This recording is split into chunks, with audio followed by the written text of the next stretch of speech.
దేవుని సన్నిధానానికి వచ్చిన మీకు అందరి ప్రభు పేరిట వందనాలు. అందరికీ వందనాలు. దేవుని యొక్క ఉన్నతమైన మహాకృప ఈ కడవరి దినాల్లో ఇంతగా మనకు తోడయ్యుండి ఆయన బహుక్షేమంగా మనల్ని కాపాడుతూ ఉంటే మనం ఏం చేయగలుగుతున్నాం? కీర్తనాకారుడు అంటాడు, నేను యెహోవా యొద్ద విచారణ చేయగా ఆయన నాకు ఉత్తరం ఇచ్చెను, నాకు కలిగిన భయములన్నిటిలో నుండి ఆయన నన్ను ఏం చేశాడంట? విడిపించాడు. అంటే ప్రతిదినం దేవుని బిడ్డలమైన మనం దేవుని సన్నిధికి వచ్చినప్పుడే కాదు, మనం ఆయన ఇంటిలో ఉన్నప్పుడు కూడా, గృహములో ప్రార్థన చేసేటప్పుడు కూడా ప్రతిదినము మనము దేవుని సన్నిధిలో ఏం చేయాలి చెప్పండి? విచారణ. చెప్పండి, ఏంటది? విచారణ. విచారంగా కూర్చోవటం కాదు. దేవుని పిల్లలు దేవుని సన్నిధిలో విచారణ చేయాలి. దావీదు విచారణ చేయటం అలవాటు. లేఖనాల్లో మనం పరిశీలిస్తే ఎక్కువ సమయం దేవుని సన్నిధిలో విచారణ చేసి అద్భుతాలు చూసిన వాడు దావీదు మహారాజు. దేవునికి మహిమ కలుగును గాక. హల్లెలూయా చెబుదాం, హల్లెలూయా. బిగ్గరగా చెప్దాం, హల్లెలూయా. రైట్. శుభవేళ దేవుడు ఏమై ఉన్నాడు? గత రాత్రి పరిశుద్ధాత్మ దేవుడు మనతో ఏం మాట్లాడారు చెప్పండి? ఎవరి గురించి? యథార్థవంతులని గురించి ప్రభు రాత్రి మనతో మాట్లాడారు. యథార్థవంతులని గురించి మాట్లాడారు. సో ఈ దినం ఏం మాట్లాడాలి ప్రభు మనతో? ఈ దినం ఏం మాట్లాడాలి చూద్దాం. హెబ్రీ పత్రిక, పరిశుద్ధ గ్రంథములో నుండి హెబ్రీలకు రాసిన పత్రిక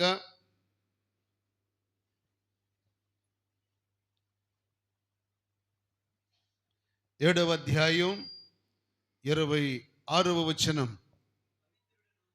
పవిత్రుడును నిర్దోషియు నిష్కల్మషుడును పాపులలో చేరక ప్రత్యేకముగా ఉన్నవాడును ఆకాశ మండలము కంటే మిక్కిలి హెచ్చైన వాడును అయినా ఇట్టి ప్రధాన యాజకుడు మనకు సరిపోయినవాడు. చెప్పండి అందులో ఒకసారి, ఇట్టి ప్రధాన యాజకుడు మనకు అనండి బిగ్గరగా. ప్రధాన యాజకుడు మనకు సరిపోయినవాడు. అది అనండి, చెప్పండి. ఎలాంటి వాడు ఈయన? సరిపోయినవాడు. దేనికి సరిపోయినవాడు? మన దేవుడు దేనికి సరిపోయినవాడు అండి? ఆయన అన్నిటికీ సరిపోయినవాడే. ఆయనకు మించిన దైవం మరొకటి లేదు. ఆయన సరిపోయినవాడు. ఆయన చాలిన దేవుడు. ఈ హెబ్రీ గ్రంథకర్త రాస్తూ దేవుని యొక్క గుణ లక్షణాలను గురించి చెప్తున్నాడు. ఆయన గుణగణాలు ఎటువంటివో, ఆయన ఏ స్థితి కలిగిన వాడో, ఆయన యొక్క పవిత్రత ఏంటో, ఆయన యొక్క గుణలక్షణాలు ఏంటో, ఆయన యొక్క పరిశుద్ధత ఏంటో, ఆయనలో ఉన్న మేలైన మంచి కార్యాలు ఏంటో, అసలు ఆయన ఏమై ఉన్నాడో హెబ్రీ గ్రంథకర్త రాస్తూ అంటాడు, పవిత్రుడును నిర్దోషియు నిష్కల్మషుడును పాపులలో చేరక ప్రత్యేకింపబడిన వాడును ఆకాశ మండలము కంటే మిక్కిలి హెచ్చైన వాడునై ఉండి. చెప్పండి, ఇట్టి ప్రధాన యాజకుడు మనకు సరిపోయిన వాడు. దేవునికి స్తోత్రం చెప్పండి. హల్లెలూయా అని చెప్పుదాం. హల్లెలూయా చెప్పాలి. హల్లెలూయా. అందరూ ఒకసారి బిగ్గరగా చప్పట్లు కొట్టండి. ప్రభుకి కొట్టాలి గట్టిగా. ఆమేన్. ఇట్టి ప్రధాన యాజకుడు. బిడ్డలారా, భూమి మీద చాలా మంది యాజకులు ఉన్నారు కదా. యాజకులు చాలా మంది ఉన్నారు భూమి మీద. కానీ ఈయన ఏ యాజకుడు? ప్రధాన యాజకుడు. అంటే ఉన్న యాజకులందరికంటే పైన ఉన్నవాడు. దేవునికి మహిమ కలుగును గాక. హల్లెలూయా. చాలా మంది పవిత్రులు ఉన్నారు, కానీ ఈయన కంటే పరిశుద్ధుడు ఎవరు లేరు. ఈయన కంటే పవిత్రుడు ఎవరు లేరు. ఈయన కంటే నిర్దోషి ఎవరు లేరు. ఈయన కంటే నిష్కల్మషుడు లేరు. అందుకే ఇట్టి ప్రధాన యాజకుడు మనకు మనకు ఇట్టి ప్రధాన యాజకుడు మనకు అనాల గట్టిగా, మనకు సరిపోయినవాడు. నిజంగా సరిపోయిన దేవుడు. ఎంత గొప్ప దేవుడు అండి. అందుకే ఈయన గొప్పతనాన్ని గురించి ఆ దైవజనుడు పాట పాడితే ఉన్నాడు, సరిపోయిన వాడవయ్యా సుమాకందరికి పరిశుద్ధ దేవుడవయ్యా.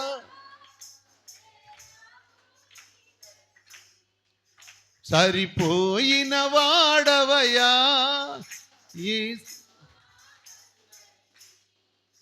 పరిశుద్ధ దేవుడవయ్యా, చేరాము నీ దరికి.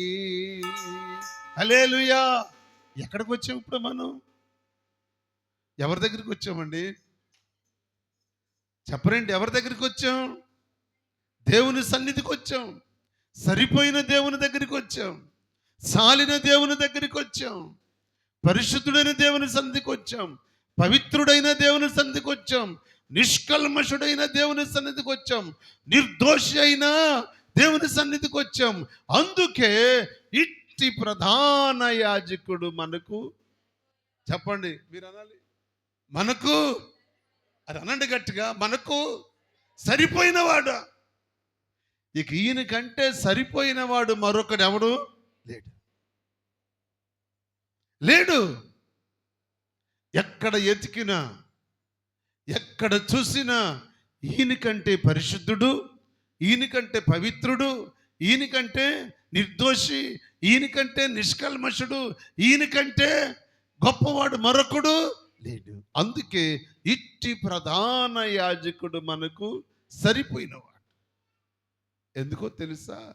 ఈ భూమి మీద ప్రధాన యాజకులు తమది కాని రక్తాన్ని తీసుకుని అతి పరిశుద్ధ స్థలములోనికి ఏడాదికి ఒకసారి ప్రవేశిస్తారు. బిడ్డలారా బాగా గుర్తుపెట్టుకోండి, ఈ భూమి మీద ఉన్న ప్రధాన యాజకులు, పరిశుద్ధ గ్రంథములో ఉన్న పేర్లు కలిగిన ప్రధాన యాజకుడు సంవత్సరానికి ఒక్కసారి తనదు కాని రక్తాన్ని తీసుకుని దుపార్తిని పట్టుకుని ఎక్కడికి వెళ్తాడు చెప్పండి? ఎక్కడికి? గర్భాలయం నుండి, పరిశుద్ధ స్థలం నుండి అతి పరిశుద్ధ స్థలములోకి వస్తాడు. సంవత్సరానికి ఒక్కసారే. సంవత్సరానికి ఒక్కసారి అతి పరిశుద్ధ స్థలములోనికి వచ్చే ప్రధాన యాజకుడు తనదు కాని రక్తం అంటే ఏంటండి? కోడెల రక్తమైన, మేకల రక్తమైన, పశువుల రక్తమైన ఏదో ఒక దాన్ని బలిచ్చి దాని రక్తాన్ని తీసుకుని అతి పరిశుద్ధ స్థలములోనికి ప్రవేశిస్తాడు. కానీ ఈ ప్రధాన యాజకుడైతే తన రక్తాన్ని చిందించి మూడిటిని ఏకం చేశాడు. చప్పట్లు కొట్టి ప్రభువుని మహిమపడతాం. పరలోకము నుండి భూమి మీదకున్న తెర చినిగిపోయింది. ఈ ఉభయలు ముగ్గురు ఏకమయ్యారు. అందుకు ఆయన అక్కడైన దేవుడు. ఈ ప్రధాన యాజకుడు చేసిన పనికి సిలువలో వేలాడి సిందించిన రక్తము ద్వారా, స్వరక్తము ద్వారా, పరిశుద్ధ రక్తము ద్వారా బిడ్డలారా మనందరి పాపములను కడిగి గర్భాలయమని, పరిశుద్ధ స్థలమని, అతి పరిశుద్ధ స్థలమని భేదము లేకుండా ఈ రోజున మన ఉభయులందరినీ ఏకం చేసినది యేసుక్రీస్తు యొక్క సిలువ రక్తం. ఆ రక్తమే సిందించబడకపోతే, సిలువలో ఆయన రక్తాన్ని కార్చకపోతే ఈరోజు మనం ఇక్కడ కూర్చునే వాళ్ళమే కాదు. పరిశుద్ధుడు, పవిత్రుడు, చదవాలి, నిష్కల్మషుడు, నిందారహితుడు, పాపుల్లో చేరనివాడు, ఇట్టి ప్రధాన యాజకుడు మనకు సరిపోయినవాడు. ఎందుకు సరిపోయినవాడు అంటే స్వయాన తన రక్తాన్ని మన కొరకు చిందించినవాడు. దేవునికి మహిమ కలుగునుగాక. హల్లెలూయా చెబుదాం, చేతులెత్తి స్తోత్రం చెబుదాం. హల్లెలూయా. ఇట్టి ప్రధాన యాజకుడు మనకు సరిపోయినవాడు. ఎందుకు సరిపోయినవాడంటే ఈ లోకములో ప్రధాన యాజకుడు అంగి వేసుకుని ఆ యాజకుని వస్త్రాలు ధరించి దానిమ్మ పండ్లు కలిగిన వాడు, ఇంకా గంటలు కలిగిన వాడు, రకరకాల దట్టి కట్టుకుని తాడు కట్టుకుని, ఆ తాడు ఎక్కడ గర్భాలయము నుండి పరిశుద్ధ స్థలము నుండి అతి పరిశుద్ధ స్థలం వరకు ఎక్కడ నుండి తాడు అక్కడికి ఉండేది. ఎవరికి? యాజకుడికి. యాజకుడు నడుము కట్టుకున్న తాడు ఇక్కడ నుండి బయట వరకు ఉండేది, గర్భాలయం వరకు. ఎందుకో తెలుసా? ఒకవేళ సంవత్సరం మొత్తంలో ఈ యాజకుడు ఏదైనా పొరపాటు చేసి గొర్రె రక్తమో, మేక రక్తమో, పశువు రక్తమో, పౌరే రక్తమో తీసుకుని అతి పరిశుద్ధ స్థలములోకి వచ్చాడు అనుకోండి, ఎవరు చూడలేదని, ఈ అతి పరిశుద్ధ స్థలములోనికి రాగానే బలి అర్పణ అర్పించక మునిపే అగ్ని వచ్చి ఏం చేస్తుంది? యాజకుడిని దహిస్తూ ఉంటే, యాజకుడు మండుతూ ఉంటే, గర్భాలయములో ఉన్న వాళ్ళు, పరిశుద్ధ స్థలంలో ఉన్న ప్రజలందరూ తాడు పట్టుకుని ఎడకలాగుతారు. అయ్యా ఇక రానాయన బట్టికి, రానాయన నువ్వు సావకుండా బ్రతకాలంటే రమ్మని ఈ తాడు పట్టుకుని ప్రజలందరూ బయటికి లాగుతారు. సంవత్సరానికి ఒక్కసారి అతి పరిశుద్ధ స్థలములోకి వచ్చే యాజకుడు అపవిత్రత ఏదైనా ఉంటే పరిశుద్ధ అగ్ని వారి మీదకి వచ్చి కాల్స్తుంది. ప్రజలందరూ చూస్తారు. అప్పుడు ఓహో, యాజకుడు అపవిత్రమైన జీవితం కలిగి తనదు కాని రక్తాన్ని తీసుకుని ఎక్కడికి వచ్చాడు? అతి పరిశుద్ధ స్థలంలోనికి వచ్చాడు. ఈ అతి పరిశుద్ధ స్థలానికి రాగానే పరిశుద్ధుడైన దేవుడు, చెప్పాలి, పవిత్రుడైన దేవుడు, నిష్కల్మషుడైన దేవుడు, నిందారహితుడైన దేవుడు, ఇట్టి ప్రత్యేకించబడిన దేవుడు, ఇట్టి ప్రధాన యాజకుడైన దేవుడు ఊరుకుంటాడా? ఊరుకుంటాడా? నువ్వు ఎట్లా వచ్చినా ఊరుకుంటున్నాడే. వారమంతా నీ పరిస్థితి ఎలాగున్నా, వారమంతా నీ నడకెట్లాగున్నా, వారమంతా నీ ఆలోచన ఎలాగున్నా, నీ పద్ధతి ఎలాగున్నా, నీ పరిస్థితి ఎలాగున్నా, నువ్వేమై ఉన్నా, ఈరోజు ఆరాధనకు వచ్చి నువ్వు కూర్చున్నా, నిన్న ఆయన ఏమీ చెయ్యట్లేదు అంటే నీ కొరకు నా కొరకు ఆయన కార్చిన సిలువ రక్తం ఉంది. ఆ రక్తమే మనలను కాపాడుతుంది. దేవుని స్తోత్రం. హల్లెలూయా.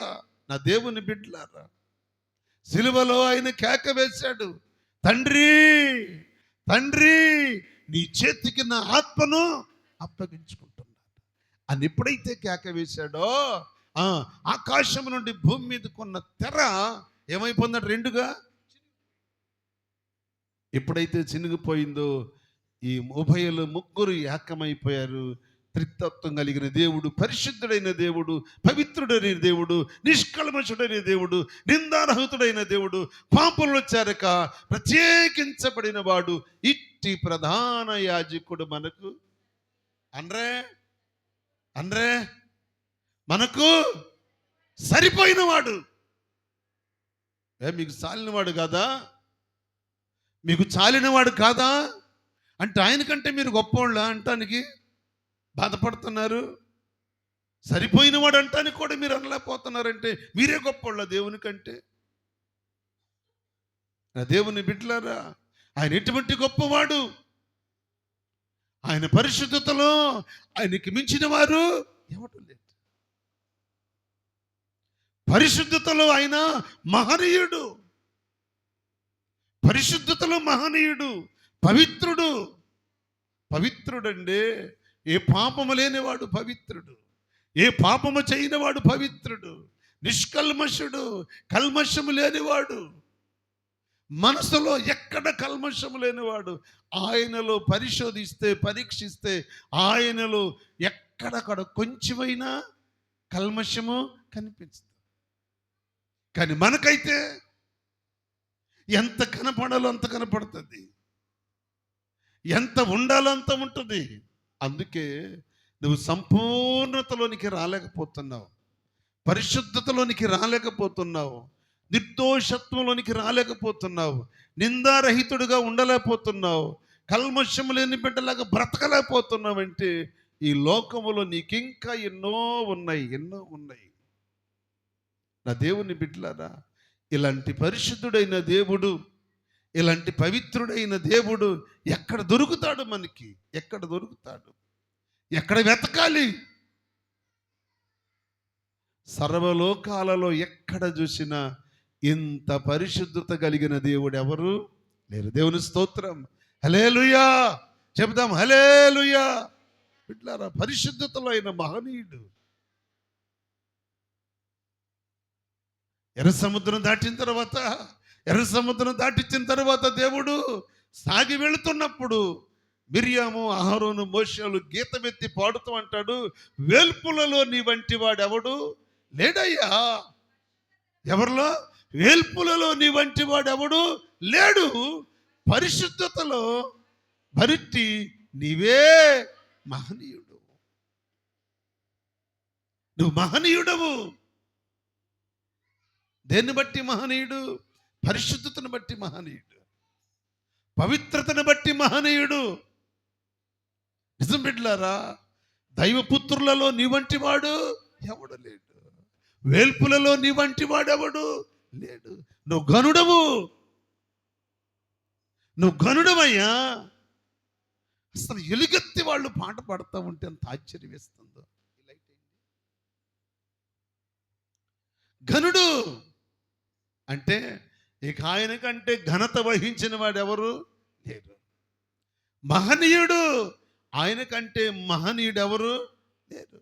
పరిశుద్ధుడు, ఆయన కంటే పరిశుద్ధుడు ఎవరు లేరు. ఇంత గొప్ప దేవునికి బిడ్డలమై ఉండి, ఇంత గొప్ప దేవునికి కుమారులుగా కుమార్తెలుగా బ్రతుకుతున్న మనం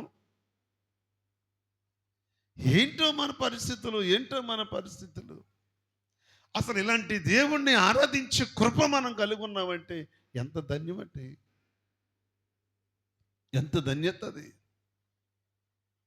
ఇంత గొప్ప దేవుణ్ణి ఆరాధించే భాగ్యము, వెంబడించే భాగ్యము, స్తుతించే భాగ్యము, చెప్పుకునే భాగ్యము దేవుడు మనకిచ్చాడు.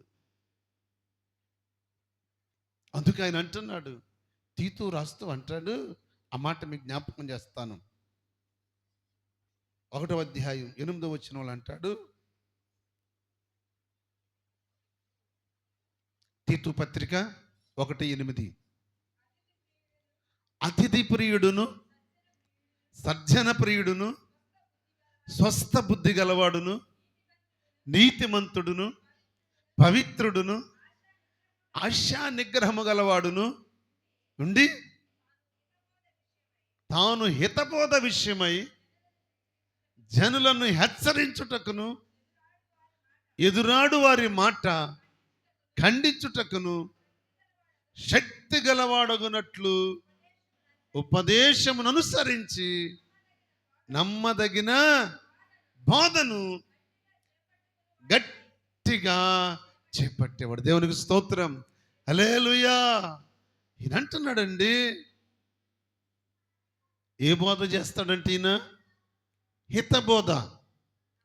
చెప్పండి, ఏ బోధ అది? హితబోధ. హితబోధ అంటే అర్థం ఏంటి? పుట్నోట్లో ఉంటుందండి, ఆరోగ్యకరమైన బోధ. ఆరోగ్యకరమైన బోధ ఎక్కడ దొరుకుతుంది? మీకు వెళ్తే ఆరోగ్యకరమైన బోధ ఎవరు బోధిస్తారు మీకు? ఉపదేశాన్ని మీరు ఎవరు చెప్తారు మీకు? నేను సదుపదేశము చేసేదను అంటాడు, నేను ఉపదేశం చేస్తాను, నువ్వు విను అంటాడు. వినవలసిన బ్రతుకు దేవుడు మనకిచ్చాడు, వినవలసిన హృదయాన్ని దేవుడు మనకిచ్చాడు. ఆరోగ్యకరమైన బోధను ఆస్వాదించే మనసు దేవుడు మనకిచ్చాడు. బిడ్డలారా, ఆ మనసు కలిగి ఉన్న వాళ్ళే దాన్ని ఆస్వాదించగలుగుతారు. ఆ మనసు లేని వాళ్ళు ఏమీ చేయలేరండి. ఎగ్జామ్ హాల్లో కూర్చుని అటు ఇటు చూసేవాడు ఆడేం రాస్తాడు? ఆడు సంవత్సరం అంతా చదువుకున్న దాన్ని మనసులో పెట్టుకుని మెమరీ ఫుల్ చేసుకుని వాడు తనకు తానుగా స్వధాగా రాయగలడు. ఒక్కొక్కడు ఈ పక్క పక్క చూసుకోండి, ఇంకేం చేస్తాడు మనిషి? దేవుడు మనకిచ్చినది ఏంటి? దేవుడు మనకిచ్చిన కృప ఏంటి? ఆయన ఎలాంటి దేవుడు? వాక్యాన్ని చదివితే వాక్యాన్ని ధ్యానిస్తే వాక్యానుసారంగా జీవించడానికి అడుగులు పడతాయి. వాక్యములో నువ్వు ఎలాగో బ్రతకాలో నీకు బోధిస్తుంది. నీకు సుబుద్ధిని బోధిస్తుంది కానీ స్వబుద్ధిని బోధించదు. వాక్యాన్ని చదవాలండి, వాక్యాన్ని చదవాలి. చిన్నవారైనా పెద్దవారైనా వృద్ధులైనా చదవగలిగిన ప్రతి బిడ్డ వాక్యాన్ని చదవాలి. ప్రతిరోజు వాక్యాన్ని చదవాలి. ప్రతిరోజు వాక్యాన్ని చదవాలి. వాక్యాన్ని చదవకుండా, వాక్యాన్ని స్తుతించకుండా, ప్రార్థన చేయకుండా ఇంట్లోంచి బయటకు అడుగు పెడతావా? అందుకు కాదు నీ మీదకి శ్రమలు వచ్చేది, అందుకు కాదు నీ మీద కష్టాలు వచ్చేది, అందుకు కాదు నిన్ను బాధలు వెంటాడేది, అందుకు కాదు నిన్ను అపాయములు వెంటాడేది. రాత్రి వేళ కలుగు భయము నుండి, పగటి వేళ ఎగురు బాణము నుండి, మధ్యాహ్నము పాడు చేయి రోగము నుండి, చీకట్లో సంచరించు తెగుళ్ళ నుండి అన్నిట్లో తప్పిస్తున్నాడే దేవుడు. ఇంకా చెప్పాలంటే వేటగాని ఉరి నుండి తప్పిస్తాడు. ఇంత భద్రత దేవుడు మనకిస్తుంటే ఉదయం లేచి ఒక అధ్యాయమైన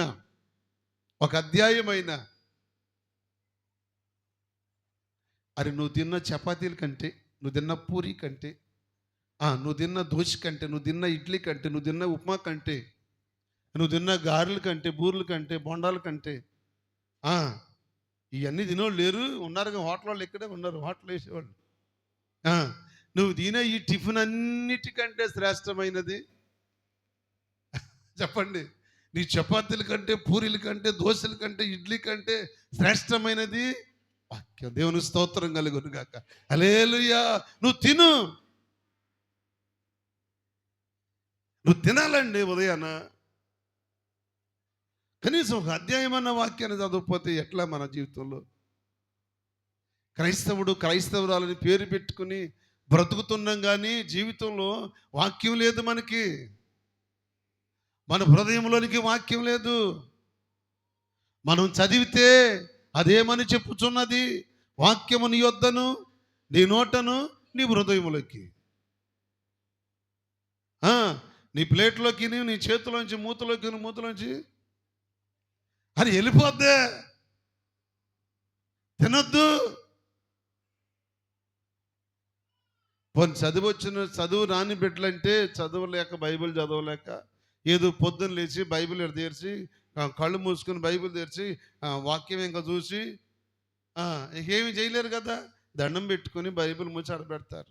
అయ్యా నేను చదువు రాని వాడిని కాబట్టి నేను చదవలేకపోతున్నాను అయ్యా, వినే జ్ఞానము నాకు దయచేసి. స్తోత్రం చెప్పండి. వినగలిగిన జ్ఞానాన్ని దేవుణ్ణి అడగాలి. అవునండి. కన్నులు లేని వాళ్ళు ఇంచుమించు ఒక్కొక్కళ్ళు 50-60 పాటల్లో కంఠస్థం చేస్తారు. ఎందుకని? చూడటానికి కన్నులు లేవు కానీ వినటానికి చెవులు ఉన్నాయి. వాళ్ళు విని కంఠస్థం చేస్తారండి పాటలో. ఎంత అద్భుతంగా పాడతారో వాళ్ళు. నేను అనుకుంటాను, ప్రభువా కన్నులు లేవు కాబట్టి వీళ్ళు ఎన్ని పాటలు. ఒక ఆమె కన్నులు లేవు కానీ పాటలు రాస్తుంది. చూసారా మీరు ఎక్కడన్నా? ఒక ఆమె పాటలు రాస్తుందండి, పాటలు రాస్తుంది. దేవుడిచ్చిన జ్ఞానం అది. కన్నులుండి, చెవులుండి, నోరుండి, మాట్లాడగలిగి అన్నీ ఉండి, జ్ఞానం ఉండి, తెలివి ఉండి, అన్నీ ఉండి కూడా నువ్వేమీ చేయలేని అసమర్థురాలివి దేవుని దృష్టిలో. జ్ఞానం బాగానే ఉంది, చదువు బాగానే ఉంది, కానీ నువ్వు చేయలేనిది ఏంటో తెలుసా? ఉదయకాలం ముందు దేవుని వాక్యాన్ని చదవలేకపోవటమే నీ అసమర్థత. నువ్వు ఉదయాన్ని లేచి దేని మీద నీ కాన్సన్ట్రేషన్ ఉంది? దేని మీద పరిగెత్తుతున్నావు? దేని మీద నీ ఆలోచన ఉంది? ఏది నిన్ను పరిగెత్తిస్తుంది? ఒకసారి ఆలోచన చేసుకో. నువ్వు దేన్ని ఎక్కువగా ప్రేమించి వాక్యము కంటే, దేవుని కంటే, ప్రార్థన కంటే, బలిపీఠం కంటే విడిచిపెట్టి నువ్వు దేన్ని ఎక్కువ ప్రేమించి ముందుకెళ్తావో, బలిపీఠము దగ్గర స్తుతులు విడిచిపెట్టి ఒక దినాన్న దేవుడు దాన్ని నీకు లేకుండా చేస్తాడు. లేకుండా చేస్తాడు. జాగ్రత్త. నువ్వు మొదట ఆయన నీతిని, ఆయన రాజ్యమును వెతకాలి. దేవుని సన్నిధిలో ప్రార్థన చేయాలి. ప్రార్థన ఉండదు, ఏముండదు, స్తుతి ఉండదు, స్తోత్రం ఉండదు. ఎప్పుడు లెగుద్దామా, వండుకుందామా, ఎప్పుడు ఉరుకుదామా, ఎప్పుడు లెగుద్దామా, ఏం చేద్దామా, ఇదే నీ ఆత్రం. కానీ పరిశుద్ధుడైన దేవుడు చెప్తున్న మాట ఏంటో తెలుసా? నేను పరిశుద్ధుడను, పవిత్రుడను, నిర్దోషిని, నిష్కల్మషుడను, పాపులలో చేరక ప్రత్యేకించబడిన వాడను, ఇట్టి ప్రధాన యాజకుడు. దేవుని స్తోత్రం. ఇంత గొప్ప దేవుడు మనకుంటే, బిడ్డలారా, ఈ భాగ్యం మరొకళ్ళు కలిగి ఉంటే వాళ్ళు ఎంత అతిశయపడతారు. అంతే. కానీ నీవేది?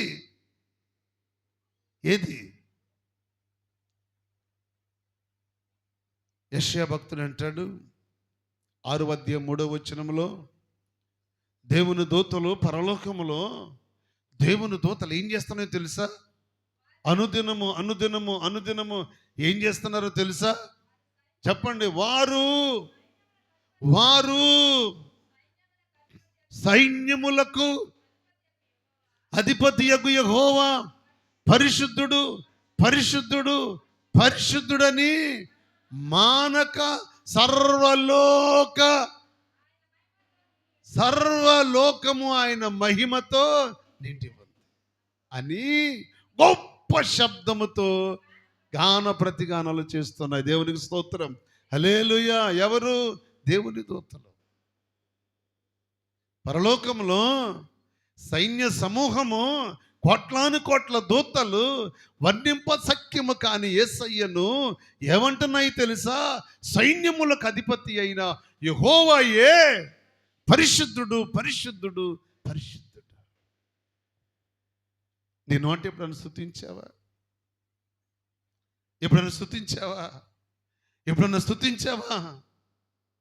చెప్పండి. నువ్వు పరిశుద్ధుడవయ్యా. ఎందులో పరిశుద్ధుడు? చెప్పండి. ఎందులో పరిశుద్ధుడు అండి? ఆయన ఎక్కడ పరిశుద్ధుడు? సర్వలోకములు ఆయనే పరిశుద్ధుడు. ఈ లోకానికి ఆయనే పరిశుద్ధుడు. ఈ సృష్టికి ఆయనే పరిశుద్ధుడు. ఆయనకు మించిన పరిశుద్ధుడు మరొకరు లేరు. అందుకే రాత్రి మీకు చెప్పా, పర్ఫెక్ట్ అంటే దానికి మించింది లేదు అని. ఆయన ఒక్కడే పరిశుద్ధుడు. ఇంకెవరైనా ఉన్నారా? నేను పరిశుద్ధుడని చెప్పగలిగిన దేవుడు ఎవరైనా ఉన్నారా?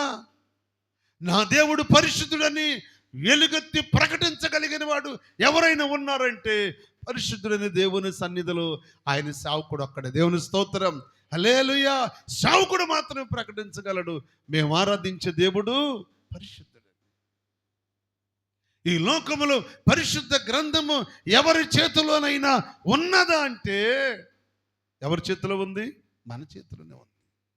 ఇదే గ్రంథం ఇది. ఈ పేరు మరొక గ్రంథానికి లేదు. ఆ పేరుకు, ఆ గ్రంథానికి పేరు పెట్టడానికి ఎవడో సరిపోయిన వాడు కాదు. మన దేవుడు సరిపోయిన వాడండి. ఆయన చాలిన దేవుడు. అందుకే ఈ గ్రంథానికి పెట్టబడిన పేరేంటో తెలుసా? చెప్పండి. ఏంటిది? పరిశుద్ధ గ్రంథము. ఎన్నో గ్రంథాలు ఉన్నాయి భూమి మీద. ఎంతోమంది ఉన్నారు దేవుళ్ళు భూమి మీద. పరిశుద్ధుడు అనేవాడు ఒక్కడును లేడు. ఎవరయ్యే ఉందంటే యేసయ్య ఒక్కడే. దేవుని స్తోత్రం. హల్లెలూయా. ఆయనొక్కడే పరిశుద్ధుడు, ఆయనొక్కడే పవిత్రుడు, ఆయనొక్కడే నిష్కల్మషుడు, ఆయనొక్కడే నిందారహితుడు, పాపుల్లో చేరనివాడు, ప్రత్యేకించబడిన వాడు, ప్రధాన యాజకుడు. తనదు కాని రక్తాన్ని తీసుకొని వచ్చి, ప్రధాన యాజకులు చాలా మంది ఇక్కడ కాలిపోయిన వాళ్ళు ఉన్నారు. కానీ ఈ ప్రధాన యాజకుడు తన రక్తాన్ని తీసుకుని బలిపీఠం మీద సిందించాడు. సపట్లు కూడా ప్రభు మైపడదాం. హల్లెలూయా. ఆయన ఒక్కడే కలువరి శిలువలో పరిశుద్ధ రక్తాన్ని సిందించిన వాడు ఆయన ఒక్కడే. అందుకే ఆయనను గురించి మనం స్తుతించగలుగుతున్నాం, అందుకు ఆయన గురించి మనం ప్రకటించగలుగుతున్నాం. బిడ్డలారా, ఎంత అతిశయమో తెలుసా దేవుని పిల్లలకి. నా దేవుడు పరిశుద్ధుడు అని చెప్పుకోవడానికి ధైర్యం వహించాలి దేవుని పిల్లలు. నా దేవుడు పవిత్రుడు, ఘనత వహించిన వాడు. మండుచున్న పొదలు ఉండి మోషేతో మాట్లాడిన వాడు. అగ్ని జ్వాలల మధ్య 7 దీపస్తంభముల మధ్య సంచరించువాడు మనం ఆరాధించే దేవుడు. దేవునికి మహిమ కలుగునుగాక. హల్లెలూయా. 7 దీపస్తంభముల మధ్యలో సంచరించేవాడండి.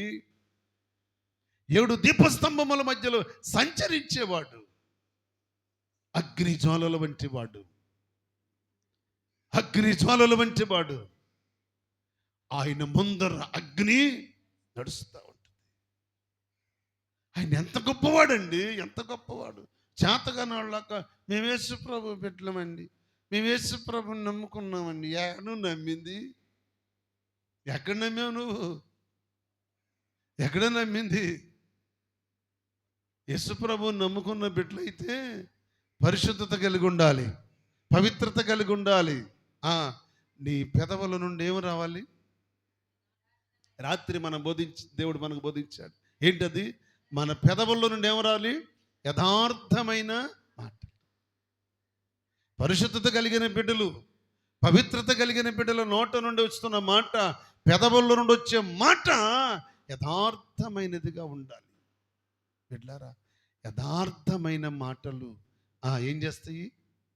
యథార్థమైన మాటలు జీవము లేని వాడికి జీవాన్ని ఇవ్వగలుగుతాయి. నిస్పృహల మధ్యలో ఉన్నవాడిని, స్పృహను కోల్పోయిన వాడిని లేపగలుగుతాయి పరిశుద్ధమైన మాటలు. ఆయన మాటలు శక్తి కలిగినవి. అందుకెళ్ళి తలితా కుమి ఏమన్నాడు? లే. ఎవరేమే చెప్పరేంటి? తలితా కుమి లే. ఆ మాట వెళ్ళగానే ఆమెలోనికి ఏం వెళ్ళింది? జీవం వెళ్ళింది. ఆయనలో ఉన్న శక్తి అటువంటిది. అందుకే ఆయన తన శిష్యులను పిలిచి వారి మీదకి పరిశుద్ధాత్మను వారిలోనికి ఊదాడు. పరిశుద్ధాత్మ వారిలోనికి ఊదాడు కనుకే పేతురు వెళ్ళి తబితా ఏమన్నాడు? తబితా, యేసు ప్రభు నిన్ను లెగమన్నాడు, లే అనగానే లెగిసిందా లేదా? అప్పుడు దాకా మీలాంటి అమ్మలందరూ జాకెట్లు, లంగాయలు, చీరలు పట్టుకుని అక్కడ కూర్చుని ఏడుతున్నారు. ఏమని? ఏం కుట్టిందండి ఈ వెరైటీ జాకెట్? ఏమేనండి కుట్టింది? ఏమేనండి? వెనకమాల బెత్తుడు కూడా లేదండి, 2 అంగుళాలే జాకెట్కి. వెనకమాల ఇంతేనండి. ఫ్యాషన్ ఆఫ్ ఏం కుట్టిందేనండి? ఆమె కుట్టలేదంతా. ఆనాడు అలాంటి ఫ్యాషన్లు కుట్టలేదు వాళ్ళు. ఆమె ఎటువంటి వెరైటీ కుట్టిందో! చక్కని విచిత్రమైన గౌన్లు, విచిత్రమైన వస్త్రాలు, విచిత్రమైన అంగీలు తీసుకుని వచ్చి అక్కడ పెట్టుకుని ఏడుస్తున్నారు. అమ్మా, ఈ నూగుట్నియేనమ్మా, చూడమ్మా, చూడు. ఎంతమంది ఏడ్చినా చూసిందా? ఏమ్మా, మొన్న ఒక ఇంటికి వెళ్ళాం మేము. అమ్మా, అయ్యగారు వచ్చారయ్యా, అయ్యో అయ్యగారు వచ్చారు లేగయ్యా. అంత మునిపి ఆమె ఎక్క వచ్చింది లేగయ్యా, అంత మునిపి ఆమె తమ్ముడు వచ్చారు లేగయ్యా, ఈలో అయ్యగారు వచ్చారు లేగయ్యా. అన్న వచ్చినా లేచేది లేదు, అక్క వచ్చినా లేచేది, అయ్యగారు వచ్చినా ఇక లేదు. కానీ బిడ్డలారా, అదే యేసయ్య వస్తే, యేసయ్య వస్తే ఆ, యేసయ్య వస్తే అరే ఆ గంట 2 గంటలు కాదండి, ఊరు బయటకు మోసుకెళ్లారు పాడి. ఆ వెధవరాలికి ఒకే ఒక్క కొడుకు. ఊరు బయటికే మోసుకెళ్ళిపోతే ఆయన ఊరు బయటకు ఎదురుగొచ్చి పాడిన ముట్టగాని స్తోత్రం చెప్పండి, సభ్యులు కూడా ఒకసారి గట్టిగా హల్లెలూయా. నా యేసు పాడిన ముట్టగానే మోసేవాళ్ళు ఆగిపోయారు. కట్లు కట్టి పడుకున్నాడు దిగ్గున, లెగిసి కూర్చుని మాట్లాడుతున్నాడు, ఎక్కడికి మోసుకెళ్తున్నారు నన్నని. అదే మాట ఈ మోసుకెళ్ళోళ్ళంటే వీళ్ళు ఏం చేస్తాడు, పడేసి అక్కడ పడేసి పరిగెత్తుతారు. నా దేవుని బిడ్డలారా, ఆ తల్లి కన్నీరు తొడవటానికి, ఆ తల్లి దుఃఖాన్ని నివారణ చేసి ఆనందాన్ని ఇవ్వటానికి నా ప్రభు మోసుకెళ్తున్న యవనస్తుడిని లేపి తీసుకొచ్చి ఆ తల్లికి అప్పగించాడు. దేవునికి స్తోత్రం కలుగునుగాక. శక్తి కలిగిన దేవుడైన, పరిశుద్ధుడైన దేవుడైన, పవిత్రుడైన దేవుడైన, స్వస్థపరిచే దేవుడైన, లేపగలిగిన దేవుడైన, నిందారహితుడు, పాపుల్లో చేరిన వాడు, ప్రత్యేకించబడిన వాడు, ఇట్టి ప్రధాన యాజకుడు మనకు అనాలే. సరిపోయినవాడు, సరిపోయినవాడండి, సరిపోయినవాడు. అంతేగాని పెళ్లి చేసేటప్పుడు మీరు జోడీ చూసారా అంటే చూసాం, బాగానే చూసాం జోడీ. మరేంటి ఎక్కడొచ్చింది, ఎక్కడొచ్చింది తేడా అంటే, అది జోడీ బాగానే ఉంది, ఇద్దరు బాగానే ఉన్నారు, అంతా బాగానే ఉంది అనుకున్నాం. పెళ్లి చేసిన తర్వాత తేడా వచ్చింది. ఎక్కడో తేడా కొట్టింది. వీడు మధ్యరాత్రి దాకా ఇంటికి రాడు, తేడా కొట్టిందాడో. బిడ్డలారా, ఏది తేడా జరిగినా, ఎక్కడ తేడా జరిగినా, నీ జీవితం నా జీవితాన్ని సరి చేయగలిగిన వాడు ఆయన. దేవుని స్తోత్రం. సరిచేస్తాడు ఆయన. ఎక్కడుంటే, ఇంటికాడ కూర్చుంటేనా, నడివీధిలో కూర్చుంటేనా, రోడ్ల అమ్మడి తిరిగితేనా, పరిశుద్ధ మందిరానికి వచ్చి ఆయన ఆలయంలో కూర్చొని నీ హృదయాన్ని ఆయనకు సమర్పిస్తే దాన్ని సరిచేయగలిగిన సమర్థుడు. స్తోత్రం చెప్పండి. సమర్థుడు ఆయన, దేనికైనా సమర్థుడే. సమర్థుడండి. ప్రధాన యాజకులు అన్నారు, ఇదిగో ఇదిగో నువ్వు ఈ లోక రాజువా. వాళ్ళందరూ మాట్లాడుతున్నారే, నువ్వెందుకు మాట్లాడవు, నువ్వు రాజువా అంటే ఆయన ఏమన్నాడు, నువ్వు అన్నట్టే. సరిపోయిన వాడు ఆయన. ప్రధాన యాజకులు ఎంతమంది వచ్చి ఎన్ని మాటలు మాట్లాడినా, ఏ ప్రధాన యాజకుడైనా ఆ మందిరంలోకి వస్తే ఆ ప్రధాన యాజకుడు చెయ్యవలసింది ఏంటంటే, తనదు కాని రక్తాన్ని తీసుకొస్తాడు, కానీ తన రక్తాన్ని తీసుకొచ్చిన వాడెవడు లేడు. నా దేవుని బిడ్డలారా, యేసుక్రీస్తు ప్రభువారు ఒక్కడే ఆయన రక్తాన్ని మన కొరకు సిందించాడు. దేవునికి స్తోత్రం. హల్లెలూయా. అందుకే ఆ రక్తమే ఈ రోజు వరకు మనల్ని ఈ స్థితిలో ఉంచగలిగింది. ఆ సిందించబడిన రక్తమే మనల్ని పవిత్రులుగా, పరిశుద్ధులుగా ఉంచింది, ఈ స్థితిలో ఉంచింది. ప్రధాన యాజకుని యొక్క రక్తం. స్తోత్రం చెప్పండి. ప్రధాన యాజకుని యొక్క రక్తం.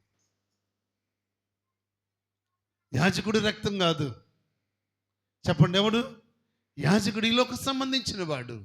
కానీ ప్రధాన యాజకుడు పవిత్రుడు, నిష్కల్మషుడు, నిందారహితుడు, పాపము లేనివాడు, పరిశుద్ధుడైన దేవుడు లోకానికి దిగివచ్చి మన కొరకు తన్ను తాను సిలువలో బలిగా, తన్ను తాను అర్పణగాను అప్పగించుకున్నాడు. దేవుని స్తోత్రం. ఆ రక్తమే మనిషి పాపమును కడుగుతుంది. అది విలువైన రక్తం. సిలువలో కార్చిన రక్తం విలువైన రక్తం. బిడ్డలారా,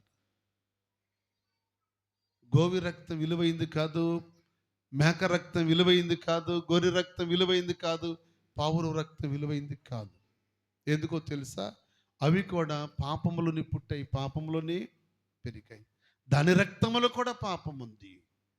కానీ ఏ పాపము లేనివాడు, ఏ దోషము లేనివాడు, నిష్కల్మషుడు, కల్మషము లేనివాడు, ప్రధాన యాజకుడైన యేసు పరము నుండి భూమికి దిగివచ్చి మనందరి కొరకు సిలువలో రక్తాన్ని సిందించి ఆ పరిశుద్ధ రక్తాన్ని తీసుకుని మన కొరకు ఆయన యాగాన్ని చేశాడు. దేవునికి స్తోత్రం. అందుకే అంటాడు, ఇట్టి ప్రధాన యాజకుడు మనకు సరిపోయినాడు. ఒక్క మాట చెప్పి నేను ముగిస్తాను. సరిపోయిన దేవుడు. ఒక్క మాట చెప్పి నేను ముగిస్తాను.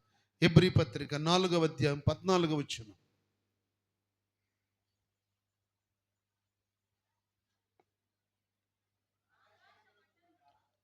ఆకాశ మండలము గుండా వెళ్ళిన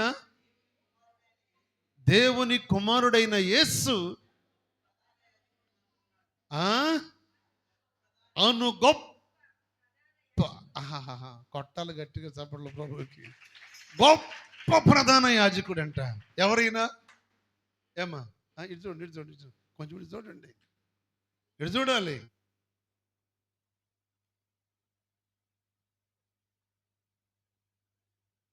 గొప్ప యాజకుడు.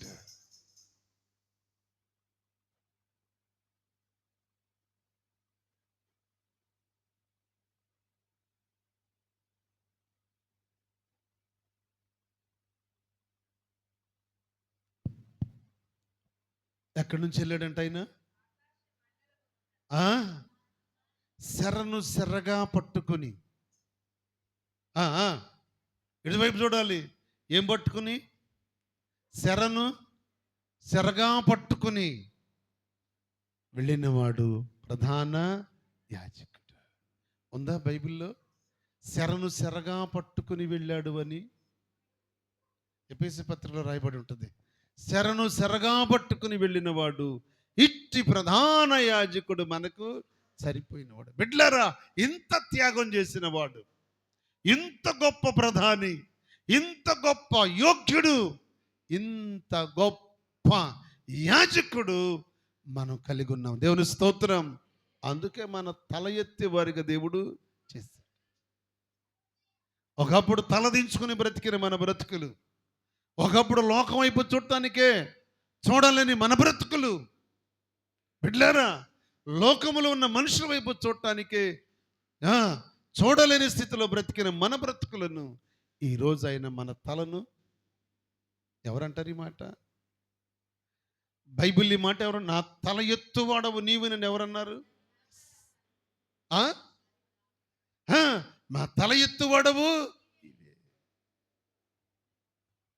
అవమానాలతో, అపనిందలతో, అవమానాలతో, నిందలతో, ఛీ ఇలాంటి దుర్మార్గుడు, ఇలాంటి దుర్మార్గురాలు, చిచ్చి ఆ కడుపుని ఎలాగ పుట్టాడు, ఆ తల్లిదండ్రుల కడుపుని ఎలాగ పుట్టింది ఇది, ఛీ దుర్మార్గురాలు, దుర్మార్గుడని లోకము నిన్ను నన్ను దూషించినప్పుడు తల ఉంచుకుని, అలాగనే వాళ్ళని చూసి తల ఉంచుకుని బ్రతికిన మన బ్రతుకులను ఈ రోజునైనా తల ఎత్తేవాడిగా చేశాడు. దేవుని స్తోత్రం.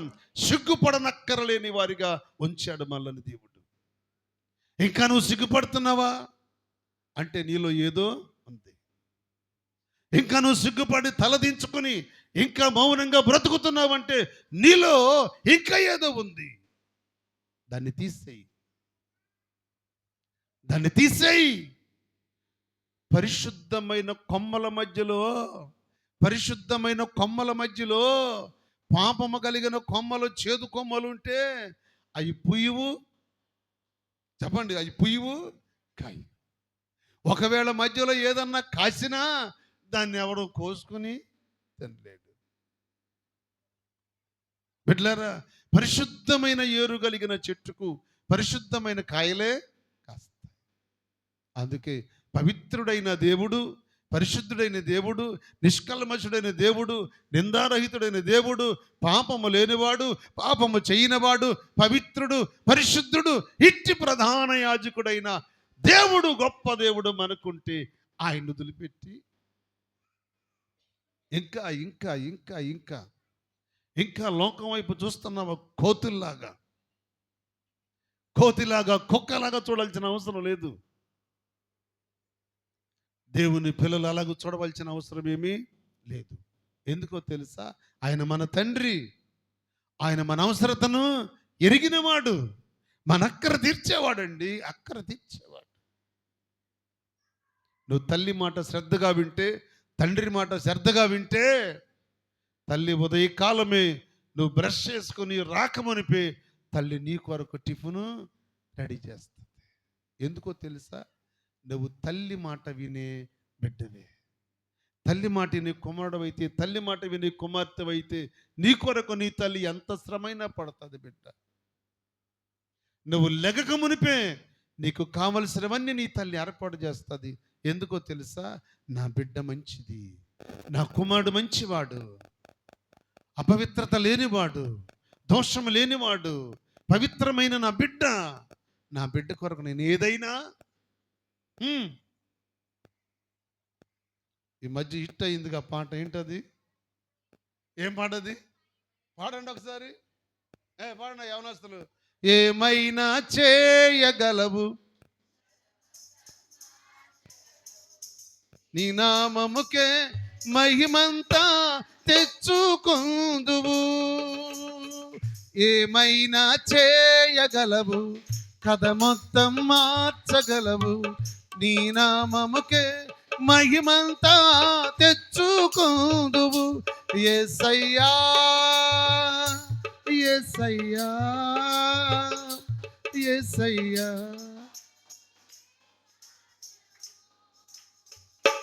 యేసయ్యా యేసయ్యా నీకే సాధ్యము. హల్లెలూయా. ఎవరికి సాధ్యం? నీ కథ మారిందా? చెప్పండి. ఇంకా కథ మారిన వాళ్ళు చాలా మంది ఉన్నారు. జాగ్రత్త. నువ్వు మార్చుకోపోతే ఆ కథను ఆయనే మారుస్తాడు. జాగ్రత్తగా ఉండి దేవుని పిల్లలుగా ఏ సహవాసంలో ఉన్నావో, ఏ ఆత్మీయతలో బ్రతుకుతున్నావో, ఏ చెట్టు నుండి చెక్కబడ్డావో, ఏ ముద్దు నుండి చిగురించావో, పరిశుద్ధతకు ఎక్కడ నిలబడ్డావో, పరిశుద్ధతలో ఆయనే మహనీయుడైతే మహనీయుడికి బిడ్డలుగా ఉన్న వాళ్ళు కూడా. చెప్పండి, రాజుగారి కొడుకును రాజు పుడతాడా లేకపోతే బికారు పుడతాడా? చెప్పండి. రాజు కొడుకు ఎవరు రాజు అండి? రాజు కొడుకు ఎవరు రాజు? ఇప్పుడు మన ముఖ్యమంత్రి గారు ఉన్నారు, చంద్రబాబు నాయుడు గారు. ఎప్పుడు కొడుకును ముఖ్యమంత్రి చేయాలని రెడీగా ఉన్నారు. ఎందుకని? నా తర్వాత ఉండాలి వారసత్వం అని. రాజు కొడుకు యువరాజు. రాజాతి రాజైన దేవునికి మనం పిల్లలము, కుమారులము, కుమార్తెలు. ఆయన పిల్లలు మనం. ధైర్యంగా ఉండాలి. జ్ఞాని అంటాడు, నీతిమంతులు సింహము వలె ఎలాగుంటారంట? ధైర్యం. అలాంటి జీవితం కలిగి ఉండాలని మరొకసారి జ్ఞాపకం చేస్తూ, మన దేవునికి ఉన్న లక్షణాలు: ఒకటి, పరిశుద్ధుడును, పవిత్రుడును, నిష్కల్మషుడును, నిర్దోషియు, పాపులలో చేరక ప్రత్యేకముగా ఉన్నవాడును, ఆకాశ మండలము కంటే మిక్కిలి హెచ్చైన వాడు, ఇట్టి ప్రధాన యాజకుడు మనకు. ఇక ఆయనకు మించిన ప్రధాన యాజకుడు ఎవరు లేరు. యాజకులు ఉన్నారు కానీ, చెప్పండి, యాజకులు ఉన్నారు కానీ యాజకత్వం చేసేవాళ్ళు ఉన్నారు. బిడ్లరా, మరణానికి జీవానికి చచ్చిపోతుంటే తెగులు ఇశ్రాయేలు మీద పడి చంపుతా ఉంటే చూసిన మోసే సహించలేక పరిగెత్తుకెళ్ళి చెప్పాడు యాజకుడికి. ఎవరు యాజకుడు? అహరోను ధూపార్తిని చేత పట్టుకుని వచ్చాడు. అహరోను ధూపార్తిని చేత పట్టుకుని వచ్చి మరణానికి జీవానికి మధ్యలో నిలబడితే మరణం ఆగిందా? ఆగలేదా? ఆగింది. అంత ప్రధాన యాజకుడైన ప్రభు మనకున్నాడు కనుక ఆయన కుమారులుగా కుమార్తెలుగా సత్యములో బ్రతికే వారిగా ఉండాలని, సత్య సాక్షులుగా బ్రతకాలని క్రీస్తు యేసు సైనికురాళ్ళుగా, ఎవరు మీరే క్రీస్తు యేసు సైనికురాళ్ళు, క్రీస్తు యేసు సైనికులు. స్తోత్రం చెప్పండి. సైనికులు గొప్పోళ్ళ, సైనికురాళ్ళు గొప్పోళ్ళ? సైనికుడు గొప్పోడా, సైనికురాళ్ళు గొప్పోళ్ళ? మిమ్మల్ని మీరే పరీక్షించుకోవాలని ప్రభు పేరిట జ్ఞాపకం చేస్తూ ఈ మాటలు ముగిస్తున్నాను. దేవుడి వాక్యాన్ని దీవించునుగాక. ఆమేన్. Thank you.